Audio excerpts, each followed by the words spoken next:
বিশ্বাস এমনভাবে ভেঙে গেছে যে নতুনভাবে কাউকে বিশ্বাস করতে পারছি না।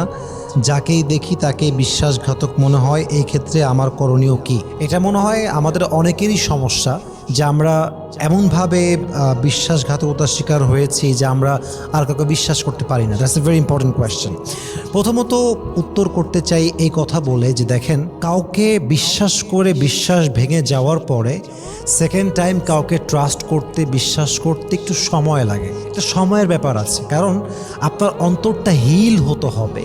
এই যে আপনি ব্যথাটা পেয়েছেন, জখমটা খেয়েছেন, এটার আঘাতটা একটু হালকা হতে হবে, আদারওয়াইজ আপনি এত সহজে মুভ অন করতে পারবেন না। দেখবেন যখন আপনার বিশ্বাস কেউ ভেঙে দেয়, তারপরে আপনার কাউকে বিশ্বাস করতে এত বেশি কষ্ট হয় যে একজন সত্যিকার অর্থে বিশ্বস্ত মানুষকে দেখলেও আপনার গাদ্দার আর বেঈমান মনে হয়। ঠিক কিনা বলেন সবাই আপনারা? তো একটু সময়ের ব্যাপার। এই যে ভাই আমার প্রশ্ন করেছেন যে হুজুর আমি তো কাউকে বিশ্বাস করতেই পারি না, আমি কি করব? তাহলে বলবো ভাই আমার বিশ্বাস করতে পারবেন, একটু সময় নেন। এটা এক নাম্বার পয়েন্ট। দ্বিতীয় পয়েন্ট আমি বলবো যে প্রিয় ভাই আমার, সব মানুষ কিন্তু একরকম নয়। এই যে আপনি প্রশ্ন করেছেন যে কাউকে বিশ্বাস করতে পারি না, আমি বলবো কাউকে বিশ্বাস করতে পারি না এই চিন্তাটা আসলে ভুল। কাউকে না কাউকে বিশ্বাস করতে হবে। আর সবার পার্সোনালিটি একরকম নয়, সবার ব্যক্তিত্ব একরকম নয়, সবার চিন্তাধারা একরকম নয়, সবার অ্যাটিটিউড একরকম নয়, সবার ক্যারেক্টার একরকম নয়। মনে রাখবেন, পৃথিবীতে যেমন বিশ্বাসঘাতক আছে তেমন বিশ্বস্ত মানুষও আছে। পৃথিবীতে যেমন ভালো মানুষ আছে, খারাপ মানুষও আছে। আপনাকে জাস্ট বুঝতে হবে যে আমি যে ট্রাস্টটা করব এটা একদিনে নয়, 2 দিনে নয়, 1 দিন, 2 দিন, 3 দিন, 4 দিন সময় যাবে। আস্তে আস্তে ট্রাস্ট করব, এবং যত বড় ট্রাস্ট লেভেল হোক না কেন ব্লাইন্ডলি কখনো করব না। যতটুকু বিশ্বাস করলে একদম শেষ হয়ে যাব না, যতটুকু বিশ্বাস করলে আমার কি বলবো পরিপূর্ণ লস হবে না, ততটুকু আমি করব। তার মানে কি, অন্ধবিশ্বাস করবেন তো বাস খাবেন। তো বিশ্বাস করার ক্ষেত্রে মাথায় রাখতে হবে সবাই বিশ্বাসঘাতক নয়, আবার সবাই বিশ্বাসযোগ্য নয়। কেউ বিশ্বাস ভেঙে দিয়েছে মানে কাউকেই বিশ্বাস করব না আর কাউকেই ট্রাস্ট করব না, ব্যাপারটা এরকম নয়। বিশ্বাস করতে যেতে হবে, বিশ্বাস করতে থাকতে হবে, কিন্তু একটা লিমিট রাখতে হবে। যেই লিমিটে বিশ্বাস করলে বাসটা অত বড় খাওয়া লাগবে না। আল্লাহ আমাদের সবাইকে বোঝার তৌফিক দান করুক, পরে সবাই আমিন। এখন ব্যাপারটা হচ্ছে যে আমি যে ট্রাস্ট করব কাউকে, আমি কেমনে বুঝবো যে এই পার্সনটা আসলেই ট্রাস্টেড কিনা, আসলেই বিশ্বাসযোগ্য কিনা? এর উত্তরটা খুবই সিম্পল। দেখেন, একটা মানুষের সঙ্গে মিশলে, কথা বললে, চললে, ফিরলে একটা লম্বা সময় গেলে মানুষকে কিছুটা হলেও চেনা যায়। যদিও বা মুরব্বীরা বলেন যে মানুষের সঙ্গে যুগের পর যুগ মিশলেও মানুষকে চেনা যায় না, মানুষ বড় পরিবর্তনশীল। এটা ঠিক আছে, বাট নেচারটা হচ্ছে যে মানুষের সঙ্গে আপনি মিশছেন 6 মাস, 1 বছর, 2 বছর, কোনো বাজে কিছু পান নাই, বাজে ব্যবহার পান নাই, বাজে চরিত্র পান নাই, তাকে আপনি ট্রাস্ট করতে পারেন। তবে ট্রাস্টের লেভেলটাও এমন হবে, এমনভাবে যেন না হয় যে আমি সব বলে দিলাম, যত গোপন কথা আছে সব বলে দিলাম, পরে গিয়ে বাস খাবেন। যতটুকু শেয়ার করলে, বেঈমানি যদি সে করেও ফেলে আপনার ক্ষতি হবে না, ততটুকু শেয়ার করতে হবে, যতটুকু না করলেই নয়। ইসলাম আপনাকে বানিয়েছে মধ্যম পন্থা। ওকাযালিকা জাআলনাকুম উম্মাতাও ওয়াসাতা। আমরা মধ্যমপন্থী, আমরা কোনো বাড়াবাড়ির মধ্যে নেই, আমরা ছাড়াছাড়ির মধ্যে নেই। ইসলাম আমাদেরকে শিক্ষা দিয়েছে আমরা মধ্যম পন্থা অবলম্বন করব। রাজি আছেন তো সবাই ইনশাআল্লাহ? আল্লাহ আমাদের সবাইকে হৃদয়ের কষ্টকে দূর করে পরিপূর্ণ ঈমানের সাথে চলার তৌফিক দান করুক, সবাই আমিন। আল্লাহ তাআলা বলছেন, আমি তোমাদেরকে আদেশ দিচ্ছি to give people what they actually deserve in their real life. আল্লাহ বলছে যে যা পায়, যার যেটা অধিকার, তোমরা তাকে তা ফিরিয়ে দাও। সেকেন্ড কথা, ওয়াইদা হাকামতুম বাইনান নাসি আন তাহকুমু বিল আদল। Whenever you judge between people, you have to judge with justice. যখন তোমরা বিচার করবা ইনসাফের সাথে। এর ব্যাখ্যা কি? আমি ছোট্ট আকারে একটা উদাহরণ দিচ্ছি। লালমনিরহাটের একজন ছেলে, যার বাবা, এই মুরব্বী আব্বা জান, যুবক ভাইরা, কথা একটা যেন কানের বাহির দিয়ে না যায়। প্রত্যেকটা কথা তোমার কলিজায় গিয়ে আঘাত করতে হবে, এবং আঘাত করার জন্য আমাকে কলিজা দিয়ে শুনতে হবে। আমি এক্সাম্পল দিচ্ছি, কোরআন থেকে মিলাই নেবেন। এমপির ছেলে একটা অন্যায় করেছে এবং রিক্সা চালক তার ছেলে সেম অন্যায় করেছে। এখন আমার কোরআন বলছে রিক্সা চালকের ছেলের যেই বিচার হবে এট দ্য সেম টাইম ওই বিচারটা সেম ভাবে এমপির ছেলের হবে, কোনো ভেদাভেদ চলবে না। কথা ঠিক আছে কিনা বলে? আর একটা এক্সাম্পল দিচ্ছি, আমি কাকে দাঁড় করাবো? এই যে পাঞ্জাবিওয়ালা ভাই, তুমি দাঁড়াও তো দেখি। হ্যাঁ তুমি মাঝখানে, হ্যাঁ হ্যাঁ ওই পাশে, এই পাশে দাঁড়ালেই হবে। হ্যাঁ দাঁড়াও ভাই আমার। ভাই আপনার নাম কি? ওই ভাইকে কি দেখা যায়? কথা বলতে হবে, দেখা যায়? আমার ভাই আমাকে মাহফিল শেষে যাওয়ার সময় বলল, হুজুর আপনি মাহফিলের মধ্যে রাজনীতির কথা বলছেন কেন? কিছু লোক এরকম আছে না, এমন একটা ভাব মনে হয় যে কোরআনে রাজনীতি নাই, এমন একটা ভাব মনে হয় ইসলামে রাজনীতি নেই। মাথায় রাখবেন, কোরআনের রাজনীতি তারাই করতে চায় না যারা রাজনীতির নামে দেশে দুর্নীতি করতে চায়। আমার ভাই যাওয়ার সময় রাগ করবেন না, আমি এক্সাম্পল দিচ্ছি। তো ওই রাস্তাতে আমাকে হুমকি দিচ্ছে যে আপনি খালি এলাকা পার হন, আপনাকে আমি দেখে নিব। আমি বললাম, এই বেটা তোর বাড়ি কোথায়? এই আমার ভেতরে একটা হাইসা আছে, বের কর, দাও দাও দাও। হাইসা বের করছে, তো সে আমাকে হুমকি দিল এলাকা পার হলেই দেখে নিব। আমি বললাম, হুমকির গোষ্ঠী কিলায়, তোকে আমি দেখে ছাড়বো।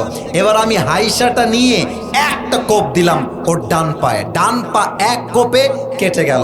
ভাই আপনি বসে পড়েন, বসে পড়েন। এবার বলেন বাম পা না ডান পা? এই যে মরে গেছে, বাম পা না ডান পা? এক কোপ দিয়ে কেটে ফেলেছি। এখন আমার বরকতুল্লাহ ভাই বলছে, এই হুজুরকে ধরো ধরো ধরো ধরো। সবাই মিলে গিয়ে আমাকে ধরছে। আমার নামে লালমনিরহাটে মামলা হয়েছে। আসিফ হুজুর হরিশ শহরে এসে একজন যুবকের ডান পা কেটে দিয়েছে। এখন আগামীকাল আমার বিচার হয়েছে জেলা আদালতে। এখন আমাকে আদালতের যিনি জজ সাহেব আছেন তিনি বলছেন, হুজুর আপনি লোকটা ওয়াজ করেন ভালো, কিন্তু আপনার মনটা আসলে ভালো না, আপনি ওর ডান পা কাটলেন কেন? আপনার বিচার হলো ব্রিটিশ আইন অনুযায়ী 10 লাখ টাকা জরিমানা আর 1 বছরের জেল। এবার আপনাদের পালা। 10 লাখ টাকা জরিমানা আর কয় বছরের জেল? আওয়াজটা কেন পাচ্ছি না? কয় বছরের জেল? 1 বছরের জেল। আচ্ছা, কোন বিচার এটা কি ইনসাফপূর্ণ হলো কিনা এটা বোঝার জন্য লাগবে দাড়ি পাল্লা। এই লালমনিরহাটের ভাইরা, লাগবে কি পাল্লা? দাড়ি পাল্লা নিয়ে আসেন। এবার আমার প্রিয় ভাইয়ের ডান পা দেন দাড়ি পাল্লার ডান দিকে, আর দাড়ি পাল্লার বাম দিকে দেন 10 লাখ টাকা জরিমানা, আর দেখা যাক মনে আছে কিনা কয় বছরের জেল। এবার আপনাদের মেধাকে জাস্টিফাই করতে চাই যে আপনারা মেধা কতটুকু রাখেন আপনার মাথায়। এবার দাড়িপাল্লার ডান দিকে কাটা ডান পা, দাড়িপাল্লার বাম দিকে 10 লাখ টাকা আর 1 বছরের জেল। এবার দাড়িপাল্লা ধরে টান দেন তো, কিয়ামত পর্যন্ত টানলেও কি দুইটা পাল্লা সমান সমান হবে? আর একবার হবে? সমান সমান করতে চাইলে আল্লাহর এই জমিনে আল্লাহর কোরআন দিয়ে রাজ কায়েম করতে হবে। وكتبنا عليهم فيها أن النفس بالنفس والعين بالعين والأنف بالأنف والأذن بالأذن والسن بالسن والجروح قصاص। আল্লাহ তাআলা বলছেন, কেউ তোমার চোখ তুললে তুমি তার চোখ তুলে নিবা। চোখের বদলে চোখ, হাতের বদলে হাত, নাকের বদলে নাক, দাঁতের বদলে দাঁত, পায়ের বদলে পা, জানের বদলে জান। এটার নামই তো ইসলাম। এবার ওর ডান পা আমি কেটে দিয়েছি, আমার ডান পা আপনি কেটে দেন আদালতের বিচার অনুযায়ী, কোরআনের বিচার অনুযায়ী। এবার দাড়িপাল্লা নিয়ে আসেন, দাড়িপাল্লার ডান দিকে আমার প্রিয় ভাইয়ের ডান পা দেন, আর আসিফ হুজুরের ডান পা কেটে দাড়িপাল্লার বাম দিকে দেন। এবার টান দেন, দেখবেন দুইটা সমান সমান হয়ে গেছে। ওয়ামান হাকামা বিহি আদালা। এই কোরআন দিয়ে যে বিচার করবে সেই তো ইনসাফ করতে পারবে, আর কোরআনকে মাইনাস করে দিয়ে আল্লাহর জমিনে ইনসাফ কায়েম করা যাবে না, ঠিক কিনা বলো? নাম্বার 1, আমরা সংসদে কোরআন দেখতে চাই। আর একটা লাভ আছে, সংসদে কোরআন গেলে বিয়ের আইনটা পাল্টে যাবে। না, যুবকদের আওয়াজ নাই, তোমরা কি আসলেই নতুন? বলো আমি আবারও বলছি, কোরআনটা সংসদে গেলে বিয়ের আইনটা পরিবর্তন হবে। কথা ভুল বললাম না ঠিক বললাম? আচ্ছা বরকতুল্লাহ ভাই, আইন করা আছে কি 18 বছরের আগে কোনো মেয়ে, এই যে বলেন নাই 18 বছর আগে কোনো মেয়ে বিয়ে করতে পারবে না, বিয়ে করলে বাল্য বিবাহ হয়ে যাবে। আমার প্রশ্ন জাতির কাছে, আমার প্রশ্ন পার্লামেন্টের কাছে, আমার প্রশ্ন রাষ্ট্রের কাছে, 18 বছরের কোনো মেয়ে যদি বিয়ে করতে যায় তাহলে পাপ হয়ে যায়, অন্যায় হয়ে যায়, বাল্য বিবাহ হয়ে যায়, জুলুম হয়ে যায়, অত্যাচার হয়ে যায়। কিন্তু 16 বছরের যেই মেয়েটা পার্কে গিয়ে টিকটকে নেচে বেড়ায়, তার জন্য আপনার আইনটা পাস হবে কবে? 16 বছরের মেয়ে পার্কে গিয়ে প্রেম করলে হয়ে যায়, বাচ্চা মানুষ তো করতেই পারে, আর হালাল ভাবে বিয়ে করলে হয়ে যায় অন্যায়। আমি বলবো এটা পশ্চিমার দালালি ছাড়া এটার নাম ইসলাম হতে পারে না লালমনিরহাটের ভাইরা। আচ্ছা, এবার 2 নাম্বার দাবি, আমরা আগামীর বাংলাদেশে কোনো নারীকে ক্ষমতার চেয়ারে আর দেখতে চাই না। আওয়াজটা আসতে পেলাম, জোরে বলেন। আচ্ছা মায়েরা কি এসেছে? আচ্ছা এই মাইক কি দূরে যায় নাকি যায় না? মা আপনাকে আমি স্যালিউট জানাই, বোন আপনাকে আমি স্যালিউট জানাই। আমি প্রত্যেকটা মা বোনকে দিল থেকে শ্রদ্ধা বোধ করি। মাথায় রাখবেন, ইসলাম হচ্ছে ব্যালেন্সড রিলিজিয়ন, ভারসাম্য ধর্ম। এমনটা নয় যে নারীর সম্মান একদম আকাশচুম্বী, পুরুষের সম্মান মাটিতে, তা নয়। বরং নারীর সম্মানও আল্লাহ দিয়েছে, পুরুষের সম্মানও দিয়েছে একজন। বলেন সবাই, তিনি কে? আচ্ছা এখন প্রশ্ন হতে পারে যে হুজুর নারী ক্ষমতায় যাবে না কেন? কোরআন কি বেইনসাফি করেছে? নো। মাথায় রাখবেন, এই কোরআনে আল্লাহ তাআলা বলেছেন ওয়ালাইসা যাকারু কাল উনসা, male are not like a female. একজন পুরুষ নারীর মতো নয়, একজন নারী পুরুষের মতো নয়। পুরুষ আর নারীর মাঝে, এই যুবক ভাইরা, এই মুরব্বী আব্বা জানেরা, নারী আর পুরুষের মাঝে জন্মগত পার্থক্য আছে না নাই? আচ্ছা নারী ক্ষমতায় যাবে না কেন? 1 নাম্বার কারণ আমার আল্লাহ তাআলা নারীকে ক্ষমতার দায়িত্ব দেন নাই। আর-রিজালু কাওয়ামুনা আলান নিসা, men are protectors over women। আল্লাহ বলছেন পুরুষরা হচ্ছে নারীর উপরে দায়িত্বশীল। এখন প্রশ্ন হতে পারে হুজুর তাহলে কি আল্লাহ তাআলা নারীদেরকে ছোট করলেন? না না। আচ্ছা আপনার বাসায় রান্না কি বাবা করে না মা করে? না। আপনারা আমাকে উত্তরটা কেন যে করছেন না? আমি কি ভুল বললাম না ঠিক বললাম? বলেন এবার উত্তর দেন, বাসায় কি রান্না বাবা করে না মা করে? বাচ্চা লালন পালন, বাচ্চাকে দুধ খাওয়ানো স্বামী খাওয়ায় না মা খাওয়ায়? তার মানে দেখেন, মা যদি বাসায় বসে বসে ইনকাম না করে, এটা মায়ের দোষের কিছু নয়, কারণ এটা মায়ের দায়িত্ব নয়। পুরুষ যদি তার সন্তানকে বাসায় বসে দুধ না খাওয়ায়, তার দায়িত্ব নয়, কারণ পুরুষের তো দুধের দায়িত্ব নয়, দায়িত্ব তো একমাত্র মায়ের উপর আল্লাহ দিয়েছে। কথা ঠিক আছে কিনা বলে? এখানে পার্থক্য সম্মানে নয়, পার্থক্য হচ্ছে দায়িত্বের ভেতরে। যার দায়িত্ব যা সে করবে তা। নারীকে আল্লাহ দায়িত্ব দিয়েছে সন্তান লালন পালন করো, পরিবার গঠন করো।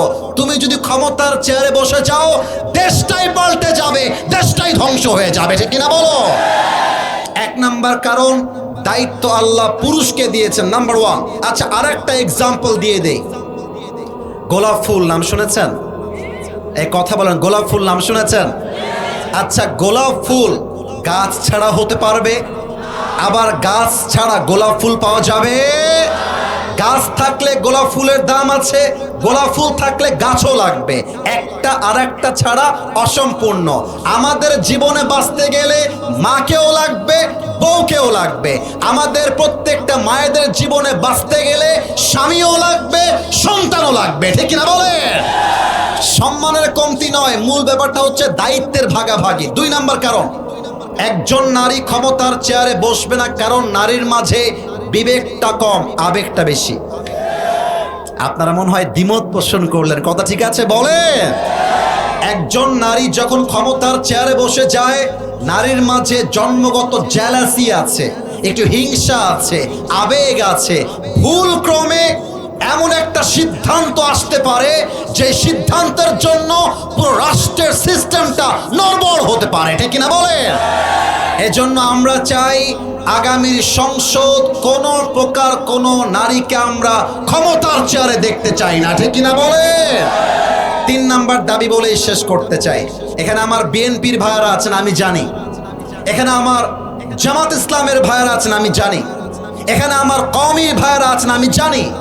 এখানে স্কুল, কলেজ, ইউনিভার্সিটি, মাদ্রাসা, there all people from different backgrounds, আমি বুঝি। বাট আমার দাবি একটা, 3 নাম্বার দাবি, আমার শেষ দাবি, যদি ঈমান থাকে আপনার কলিজার ভেতরে, আমাকে দিল থেকে আওয়াজ দিয়ে অ্যাপ্রিশিয়েট করবেন। আগামীতে বাংলাদেশে আমরা এমন এক প্রধানমন্ত্রীকে দেখতে চাই যে প্রধানমন্ত্রী যেমন সংসদে দাঁড়িয়ে দেশের পক্ষে যেমন বক্তব্য দিবে, আমার দেশের প্রধানমন্ত্রী চাইলে জাতীয় মসজিদ বাইতুল মুকাররমে দাঁড়িয়ে জুমার খুতবা দেওয়ার যোগ্যতাও রাখবে। হাত তুলে বলো ঠিক কিনা?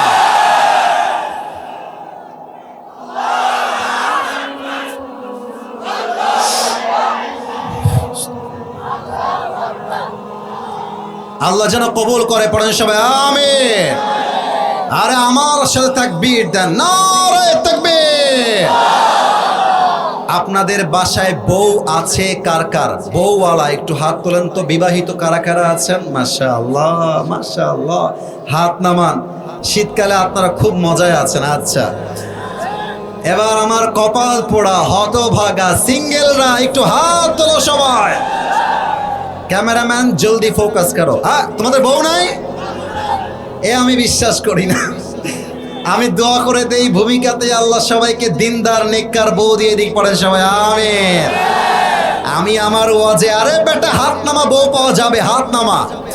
আমি আমার ওয়াজে মাঝে মাঝে বলি, শীতকালে যার বউ নাই তার জীবনে কিছুই নাই। যুবক ভাইরা বলো, শীতকালে কম্বল দিয়ে শীত দূর হবে না, ল্যাব দিয়ে শীত দূর হবে না। প্রত্যেকটা যুবকের ঘরে ঘরে বউ দরকার। আব্বা বোঝে না, আব্বা বোঝে না। আব্বা বলে নিজের পায়ে দাঁড়িয়ে বিয়ে কর। আর মেয়েদের কথা কি বলবো, মেয়েরা বিয়ের সময় চরিত্র নয়, টাকা পাইলে, সরকারি চাকরি পাইলে বইরা টাকলার সাথে বিয়ের পিড়িতে বসে যায়। এরকম মেয়ে বাংলাদেশে আছে না নাই? আমার আব্বা জানরাও বলছে আছে, এবং আব্বা জানরাও এটার জন্য দায়ী। কারণ মেয়ের বাবার বয়স 50 বছর। এক মেয়ের বাবা আমার কলিজার টুকরা 50 বছরের যুবক নয়, হে তো বুইড়া। আমার যুবক যার বয়স 25, তার থেকে 50 বছর আব্বা তা আশা করে যা সে 50 বছর অর্জন করেছে। আব্বা যান, ওকে চান্স দেন। আপনি 50 বছরে যা অর্জন করেছেন, আমার যুবক 5 বছরেই তা অর্জন করে দেখায় দেবে। আর মেয়েদের রুচির কথা বলতে গেলে আমার লজ্জা লাগে।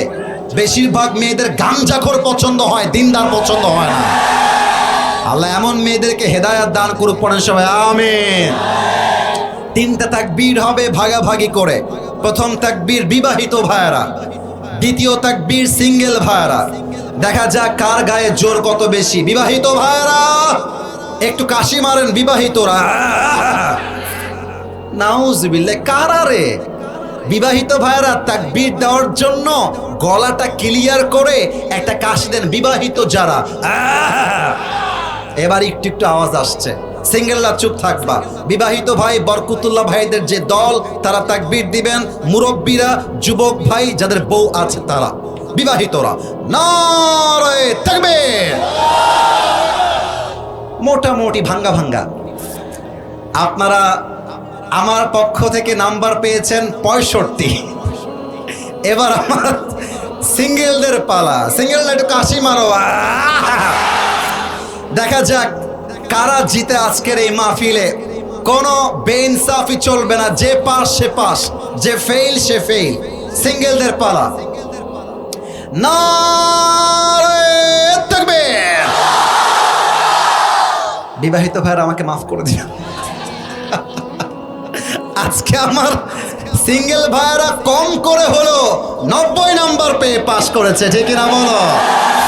এবার আর কোনো ভাগাভাগি নেই। বিবাহিত এবং অবিবাহিত সবাই মিলে এমন জোরে এক তাকবীর দিবেন স্টেজ ভেঙে আমি নিচে পড়ে যাব। দেন কাশি একটা, সবাই মিলে ভাগাভাগি নাই। দেখা যাক, দুই হাত তোলেন সবাই। Everyone raise your two hands just like this, follow me. আমাকে দেখেন, এই হাতটা মুষ্টিবদ্ধ হতে হবে, just like this. You have to show your power. শক্তি দেখান, দুই হাতটা মুষ্টিবদ্ধ। আমি চাই বীরের বাচ্চারা বীরের মতো তাকবীর দিবে। এক একটা তাকবীর বাতিলের মস্তককে কাঁপায় দিবে, ঠিক কিনা বলো? নারে তাকবীর। আল কোরআনের আলো, আল হাদিসের আলো,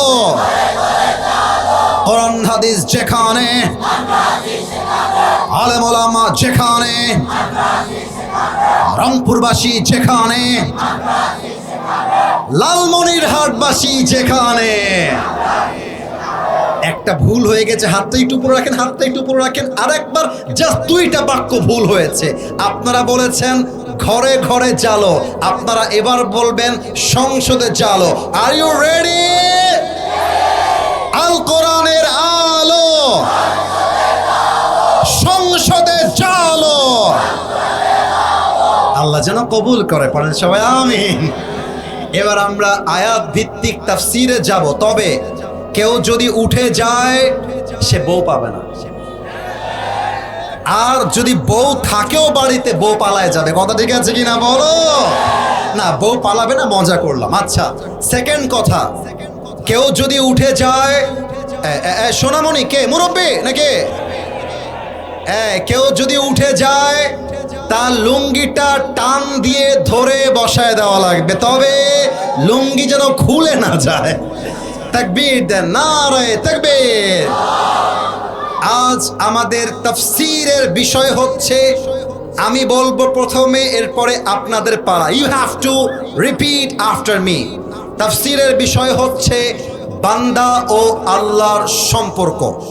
এবার ঠান্ডা মাথায় তাফসীরে ফিরে আসি, আমাকে জবাব দিবেন। প্রথমটা বলবো আমি, দ্বিতীয়টা বলবেন আপনারা। বান্দা ও মাঝের ভাইরা খুবই অ্যাক্টিভ, ডানে অ্যাক্টিভ নাই, বামে অ্যাক্টিভ নাই। আমি তিনবার বলবো, একবার শেষ। আর একবার বলছি, বান্দা ও আল্লাহর সম্পর্ক। আর একবার চান্স, এবার 100-তে 100 চাই। তাফসীরের বিষয়টা কলিজায় ভরায় নেন। আর সত্য কথা হচ্ছে, আমরা তো তাফসীর করতে পারি না। তাফসীর করেছেন একমাত্র বাংলার মাটিতে খাঁটি তাফসীর আল্লামা দেলওয়ার হোসেন সাঈদী হুজুর। আমি লাস্ট চান্স চাই বলার জন্য, বান্দা ও Allah. This is our central theme for this night. আজকে আমাদের আলোচ্যর বিষয় হচ্ছে এটা। আচ্ছা, একটু আওয়াজ দিয়ে আমাকে উত্তর দেন। বলেন তো, আমাদের সকলের রব একজন, তিনি কে? আল্লাহ আমার রব। একটু বলবেন না, আল্লাহ আমার রব।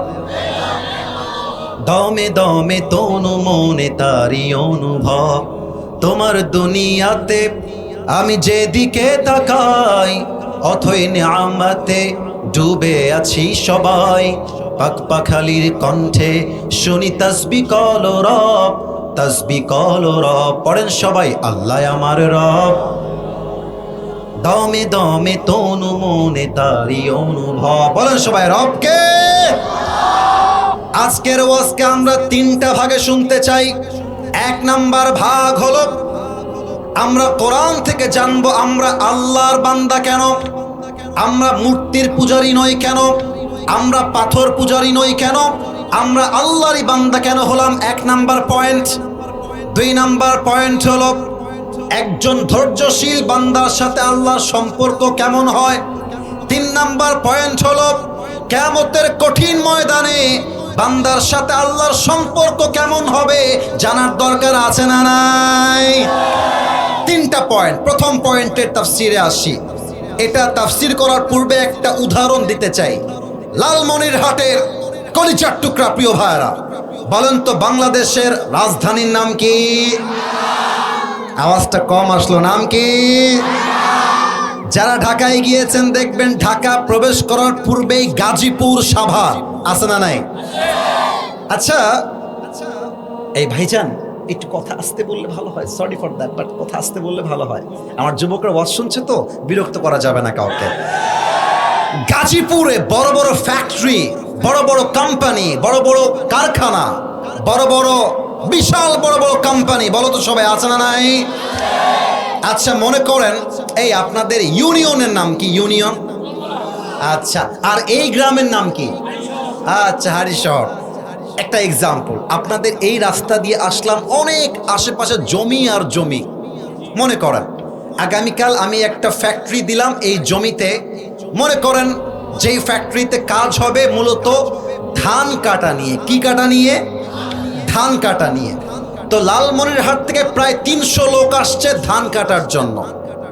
এখন আমি জায়গা দিলাম, বিশাল বড় একটা জায়গা করে বাড়ি করে, বললাম আপনারা এখানে থাকেন, আপনাদের বেতন আমি দিব, খাবার আমি দিব, আপনাদের থাকার জায়গাও আমি দিব।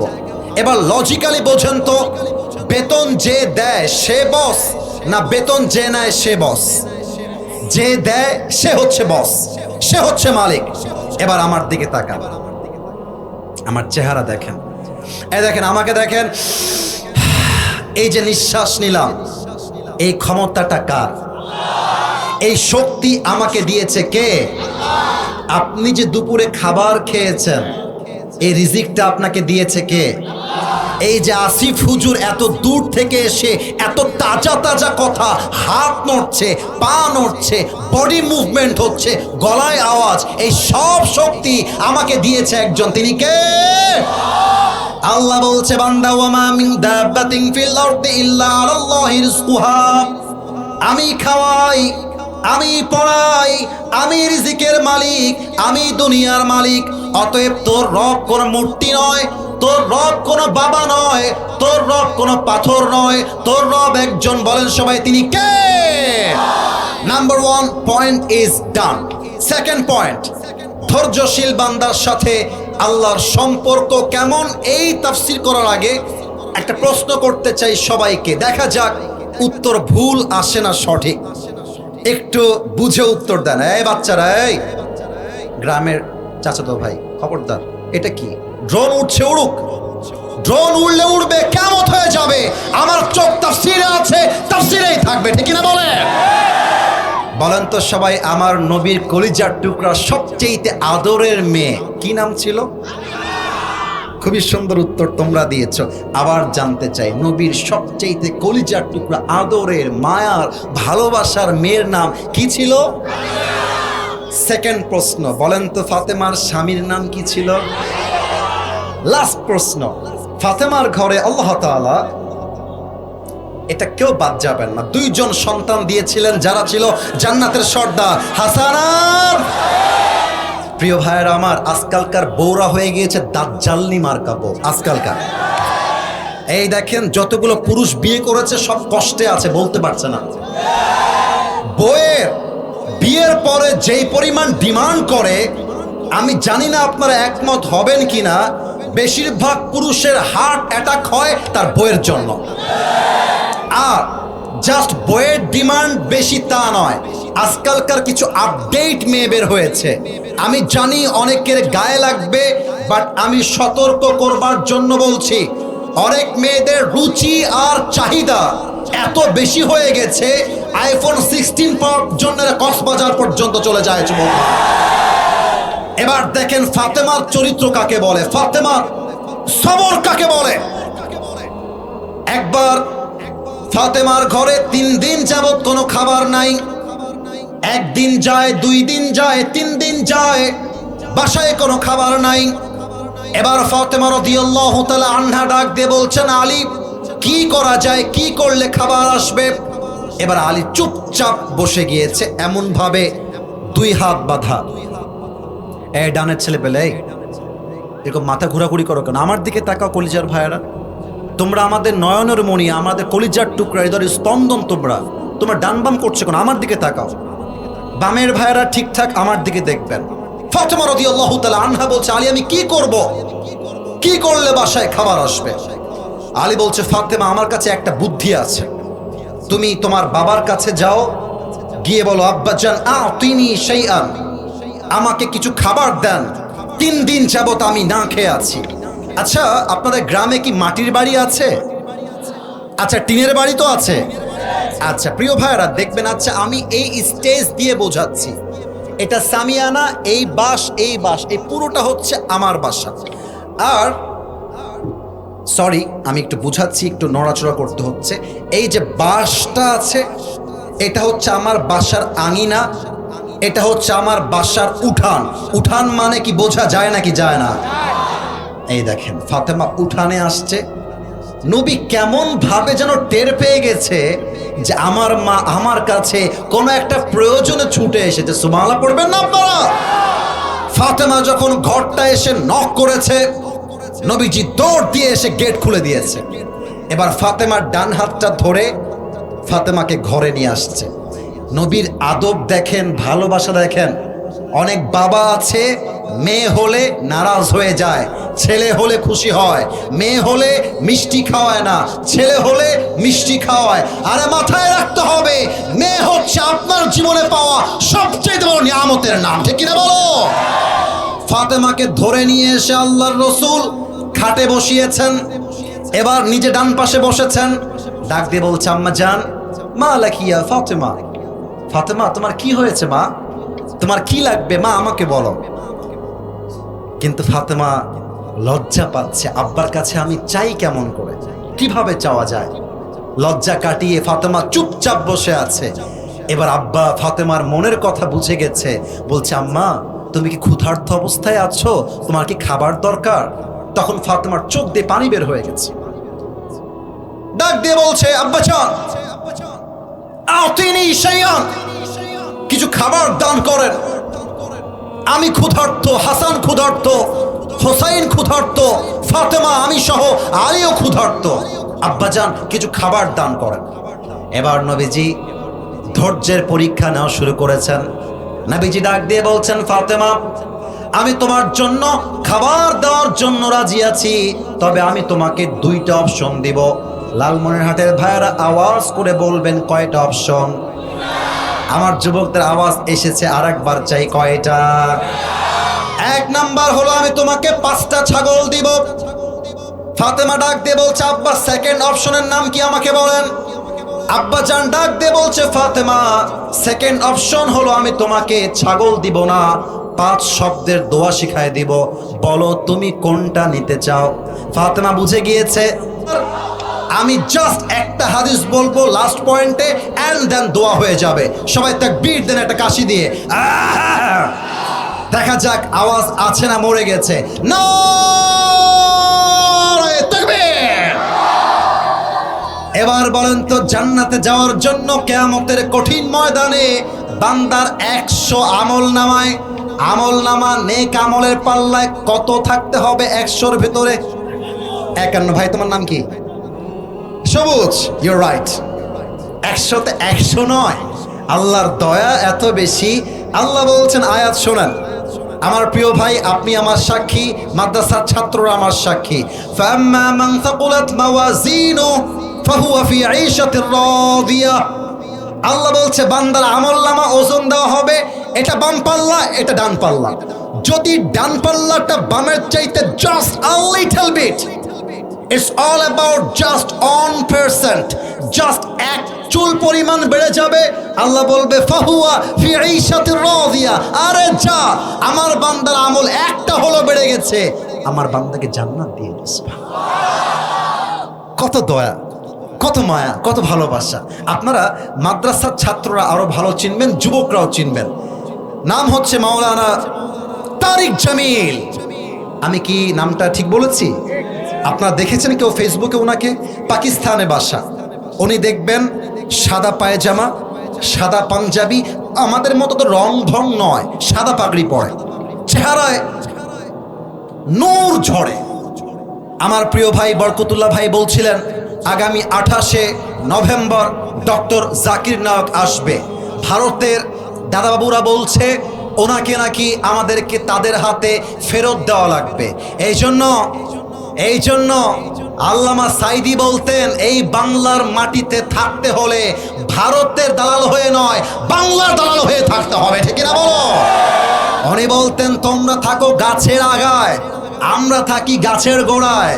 বাড়াবাড়ি বেশি করতে চেও না, বেশি বাড়াবাড়ি করলে 16 কোটি মানুষ মিলে একটা ঝাঁকুনি মারবে, মামুর বাড়ি দিল্লি গিয়ে পড়বা, দিল্লি গিয়েই তারা পড়েছে, ঠিক কিনা বলো?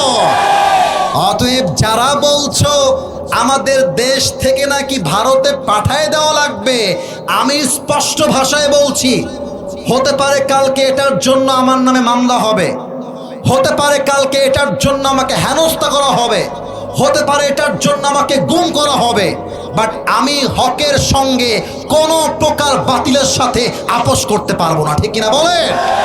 আমার কথা একটা স্পষ্ট ভাষায় বলে যাই, আমার প্রিয় রংপুরবাসী, লালমনিরহাটবাসী, 28শে নভেম্বর যদি আমাদের ডক্টর জাকির নায়ক বাংলাদেশে আসতে না পারে, তাহলে আমরা বুঝে নিব বর্তমান সরকারের দায়িত্বে যারা আছে এরাও ভারতের পা চারা দালাল।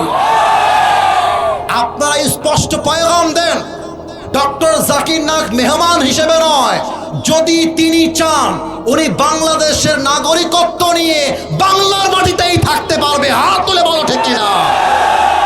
মাওলানা তারিক জামিল তার নাম, উনি তার ওয়াজে বলছিলেন কিয়ামত के दिन बंदा के साथ अल्लाह का ताल्लुक कैसा होगा, এটা তার ওয়াজের টাইটেল কিংবা ক্যাপশন, যে কিয়ামতের দিন বান্দার সাথে আল্লাহর সম্পর্কটা আসলে কেমন হবে। তো উনি একটা হাদিস বললেন, এক যুবক দাঁড়াবে যার আমল নামা হবে দুইটাই 50-50। লুক অ্যাট মাই 2 হ্যান্ডস, সবাই আমার 2 হাত দেখেন প্লিজ, মেহেরবানি করে 2 হাত দেখেন, দুইটাই সমান সমান। এবার আপনাদের পালা, যেহেতু দুইটাই 50-50, মেধা খাটিয়ে উত্তর দেন। আমল নামা জান্নাতে যাওয়ার জন্য ডান পাল্লায় আর কয়টা লাগে? Right answer. আরেকবার সবাই মিলে কয়টা? যুবক বলবে টেনশন কি कोई बात नहीं है, मेरी बाप यहाँ पर है। আরে টেনশন নাই, বাপ তো আছেই। বাপকে বলবে একটা আমল দাও, সোজা আমি জান্নাতি। যুবকটা বাপের কাছে আসবে, এসে বলবে আব্বা জান্নাত মে জানে কি, আরে ভাই এদিকে তাকান, এদিকে ওদিকে যা হয়ে যাক হয়ে যাক, আমার দিকে। আব্বা জান, আমার জান্নাতে যাওয়ার জন্য জাস্ট একটা আমল লাগবে। তারিক জামিল বললেন, যুবকটা বাপের কাছে হাত জোর করে বলবে, মুঝে বাস এক আমল দে দো, मैं सीधा जन्नत में चला जाऊंगा। আব্বারে একটা আমল দাও। আব্বা বলবে তুমি কে? কে তোমার বাবা? আর আমার তো বউ নাই, সন্তান আসবে কই থেকে? বের হও। যুবকটা থতমত খেয়ে যাবে, একটা আমলের জন্য আমার বাবা মাকে চিনছে না। যুবকটা বের হয়ে আসবে মায়ের কাছে, আম্মা জান मुझे जन्नत में जाने के लिए बस एक আমল की जरूरत है, আমারে একটা আমল দাও, জান্নাতি হয়ে যাব। মা বলবে কে তোর মা? আমার তো স্বামী ছিল না, সন্তান আসবে কই থেকে? বের হ। বাবা মা ভাই বোন বউ বাচ্চা, nobody will give just on this, একটা আমল কেউ দিবে না। এবার যুবকটা কেমন করে বসবে, আমি মাইক থেকে একটু পেছনে গেলাম, আমি অবস্থাটা বোঝাতে চাই। এই যে ডান হাঁটু আর বাম হাঁটু, এই দুইটাকে এই বরাবর উঠাবে, আর এই দুইটা হাত দিয়ে যুবকটা তার মুখ লুকিয়ে ফুপিয়ে ফুপিয়ে কান্না করবে জাস্ট একটা আমলের জন্য। হঠাৎ করে একটা যুবক আসবে, এসে বলে ভাই তুমি क्या हो गया है, तुम रो क्यों रहे हो, तुम्हें क्या चाहिए मुझे बताओ। এই ভাই তোমার কি লাগবে আমাকে বলো। যুবকটা বলবে এই ভাই আপনি কে? বাপ চিনছে না, মা চিনছে না, ভাই চিনছে না। হু আর ইউ ম্যান, কে তুমি? উখরুজ, বের হয়ে যাও। যুবকটা বলবে ভাই আপ মুঝে बताओ कि आपको क्या चाहिए, বলেন না কি লাগবে। এবার যুবকটা চুপচাপ বসে উত্তর দিবে, ভাই मुझे जन्नत में जाने के लिए बस एक আমল की जरूरत है। ভাই রে একটা আমল হলেই জান্নাতি। বলছে ও আচ্ছা একটা আমল লাগবে, টেনশন নাই ভাই, ওই একটা আমল আজকে আমি আপনার ভাই আপনাকে দান করবো। সুবহানাল্লাহ পড়বেন না আপনারা সবাই? এবার ওই যুবকটা একদম অবাক হয়ে চোখটা বড় বড় করে তাকায় থাকবে, আরে হাউ কাম ইট পসিবল, বাপ দেয় না, মা দেয় না, বউ দেয় না, এই ভাইটা একটা আমল দিল কেন? এই ভাই কেন দিচ্ছেন? আরে ভাই আপনার লাগবে কিনা তাই কর। আরে লাগবে তো দেন দেন দেন। সোজা আমলটা নিয়ে আল্লাহর কাছে, আল্লাহ ये देखो मुझे एक अमल मिल गया है, मुझे अभी के अभी जन्नत में दाखिल करा दो। আল্লাহ এই যে একটা আমল, আল্লাহ বলবে, কিরে বান্দা, তোকে একটা আমল কে দিল? যুবকটা ডাক দিয়ে বলবে, হাদা আখি, ये जो मेरी भाई है इसने मुझे एक আমল दिया है। আল্লাহ বলবে, এই যুবক, কিরে, কেউ একটা আমল দেয় না, তুই কেন দিলি? যুবকটা বলবে, আল্লাহ, আমার কাছে আমল আছেই মাত্র একটা। বলেন সবাই, আমল আছে মাত্র কয়টা? আমি ভাবলাম এটা থাকলেও আমি জাহান্নামী, এটা না থাকলেও আমি জাহাन्नामी। तो मैंने सोचा कि एक अमल मैं अपनी भाई को दे दूं और मेरा भाई जन्नती हो जाए, तो मेरी तरफ से अपने भाई के लिए ये एहसान हो जाएगा। अल्लाह रे, আমি দয়া করে মায়া করে একটা আমল আমার ভাইকে দিয়ে দিয়েছি। আল্লাহ বলবেন, ও আচ্ছা, কিরে বান্দা, তোর দয়া কি আমি রবের চাইতে বেশি হয়ে গেল? No, never. I repeat again, no, never. Ana Rahman, Ana Rahim. I am the most merciful. I am the most gracious. I am the most kindful Lord. मुझसे बड़ा मेहरबान इस दुनिया में कोई और नहीं हो सकता। ऐ बंदा, তোর আমলনামা 51 হয়ে গিয়েছে, যা তুই জান্নাতে যা।